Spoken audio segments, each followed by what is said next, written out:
वो दिखावे का कीड़ा है, तो आज ही वो कीड़े को मारना है इंशाअल्लाह। आज उसका मसाला बना लेना है, और कल से दिखावा नहीं, और कल से दिखेगा, कल से दिखूंगा भी, दिखावा भी होगा, लेकिन कहां? मस्जिद में नमाज पढ़ते हुए दिखूंगा इंशाअल्लाह, नमाज नहीं छोड़ूंगा इंशाअल्लाह इंशाअल्लाह। अच्छा, शेर सुनो, शेर के हवाले से इतनी सारी तशरीह हो गई। आमीना के प्यारे का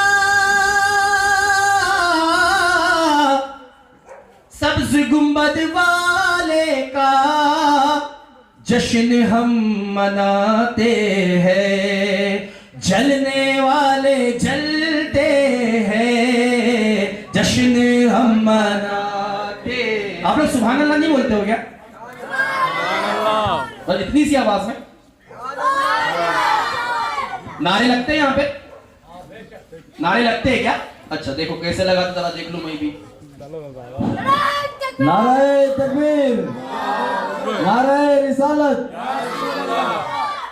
बस दो ही नारे, बस नारे तकबीर, नारे तकबीर, नारे रिसालत, नारे रिसालत, सरकार की आमद, मरहबा, सरकार की आमद, मरहबा, दिलदार की आमद, मरहबा, आहा की आमद, मरहबा, हक्की की आमद, मरहबा, मदनी की आमद, मरहबा, मरहबा या मुस्तफा, मरहबा या मुस्तफा, मरहबा या मुस्तफा।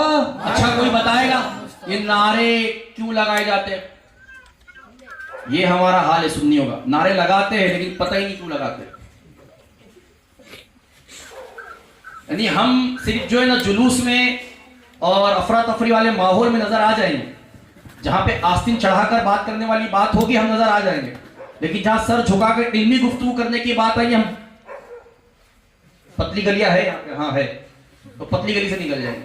हमारे बम्बई में बहुत है पतली पतली गली, तो बहुत बड़े बड़े भाई वहां के जो है ना पतली गली से निकलते हैं। यह आजकल के सुन्नियों का हाल है, आजकल के मुसलमानों का हाल। नारे तकबीर का मतलब क्या है, कौन बताएगा? इल्ला माशाअल्लाह जो दावत इस्लामी से जुड़े हुए हैं, शायद उनके अलावा कोई बता दे, क्योंकि उनको तो पता ही है। तो नारे रिसालत का मतलब क्या है? नहीं पता। अच्छा लगाते क्यों है? नहीं पता। अच्छा इज्तिमा का मतलब क्या है? नहीं पता। मिलाद का मतलब क्या है? नहीं पता। जुलूस क्यों निकालते? नहीं पता। ये हाल है हमारा, तो कुछ पता ही नहीं, लेकिन फिर भी कर रहे। ये सीखेगा कौन?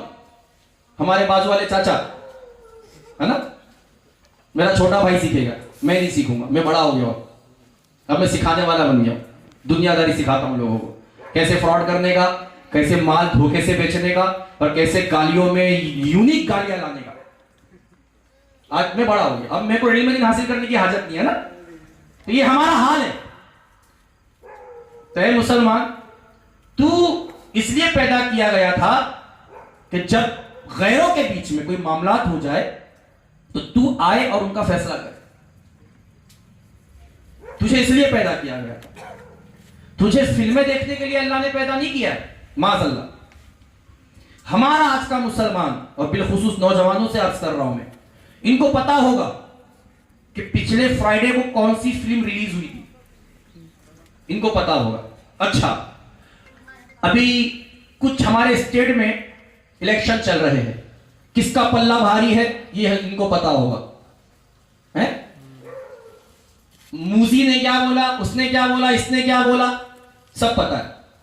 इसको कलमा पढ़ना नहीं आता है, इसको 6 कलमे, इस्लामी बहनें भी गौर करें, सिर्फ इस्लामी भाइयों से बात नहीं कर रहा मैं, आपकी हालत तो इनसे ज्यादा खराब है, इनसे ज्यादा आपकी हालत खराब है। आपको पाकी नापाकी का मसला नहीं पता है। जो पीरियड्स होते हैं मंथ में, जिसकी मुद्दत ज्यादा से ज्यादा 10 दिन होती है, आपको पता ही नहीं है कि ये क्या है, इससे पाक कैसे होते हैं, और नमाज किन हालात में माफ है, आपको नहीं पता। आप बच्चों को पाल रहे हो, आप सोचते हो कि बच्चों को खिला के पिला के बड़ा करना यही माँ बाप का हक है। नहीं, माँ बाप अगर बच्चों को सिर्फ पाल पोस के बड़ा करे तो माजरत के साथ अर्ज है, ये काम तो जानवर भी करता है, जानवर नहीं करता ये काम। छोटा बच्चा उसका हुआ तो उसने उसको खिलाया पिलाया बड़ा किया। तो खिला पिला के बड़ा करने वाला ये काम कुछ बहुत बड़ा थोड़ी है, तो जानवर भी कर लेते। तो आपको खास मकाम अल्लाह ने क्यों दिया? अगर ये मां तेरे कदमों के नीचे अल्लाह ने फरमाया कि चौखट है जन्नत की, अरे बाप अगर नबी ने कहा कि बाप ये जन्नत का दरवाजा है, तो इतना बड़ा मकाम अगर तुझे मिला है तो कुछ तो बात होगी ना। बात एक है, तो जो मां बाप अपने बच्चों को इस्लाम की, अखलाक की, सीरत की, कुरान की, हदीस की, उलमा की तालीम देगी, और वो बाप जो ये तमाम तालीमात देने में मददगार होगा, तो ऐसे मां बाप को अल्लाह ने फरमाया है। हालांकि हुक्म मुतलकन है कि वो अल्लाह ना करे, अल्लाह ना करे, अगर वो मां डांस करने वाली मां क्यों ना हो, वो मां गीबतें करने वाली मां क्यों ना हो, वो मां चुगलियां करने वाली मां क्यों ना हो, वो मां गाने सुनने वाली मां क्यों ना हो, वो मां गाली गलौज करने वाली मां क्यों ना हो, वो मां जो झगड़े फसाद करने वाली मां क्यों ना हो, अगरचे गुनाहगार है, सियाकार है, बदकार है, गुमराह है, बददीन है, दीन से दूर है, शरीयत से दूर है, ऐसी मां के कदमों के नीचे भी मेरे आका फरमाते कि जन्नत है। तुझे इतना बड़ा मकाम नबी ने दे दिया, तूने तेरे नबी के लिए क्या किया? सवाल है उस बाप से कि जो अपने बच्चों की परवरिश के लिए दिन रात परेशान है, उनकी तरबियत के लिए मारा मारा दिन भर फिरता है, किसी दिन काम नहीं मिल पाए या काम ना हो तो उदास चेहरा लेकर घर पर आता है कि आज घर का माहौल कैसा चलेगा, राशन का मसला हो गया। यह सब का टेंशन है आपको मैं मां बाप से बात कर रहा हूं। आपको अपने बच्चों के फ्यूचर का टेंशन, उनके स्कूल का टेंशन, उनके एक्स्ट्रा क्लासेस का टेंशन, उनके लॉ स्टडी का टेंशन, उनकी दीगर चीजों का टेंशन, खाने का टेंशन, पीने का टेंशन, उनको उठाने का टेंशन, उनको सुलाने का टेंशन, उनके कपड़ों का टेंशन। लेकिन आपको अगर टेंशन नहीं है तो उनके कब्र की टेंशन नहीं है। अगर आपको टेंशन नहीं है तो हशर में क़यामत के दिन फैसला क्या होगा मेरी औलाद के बारे में, इस बात की टेंशन नहीं है।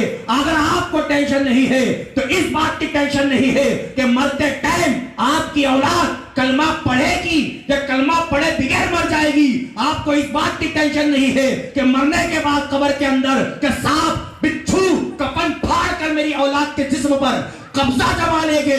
अगर आप ये तमाम कामों की फिक्र करते,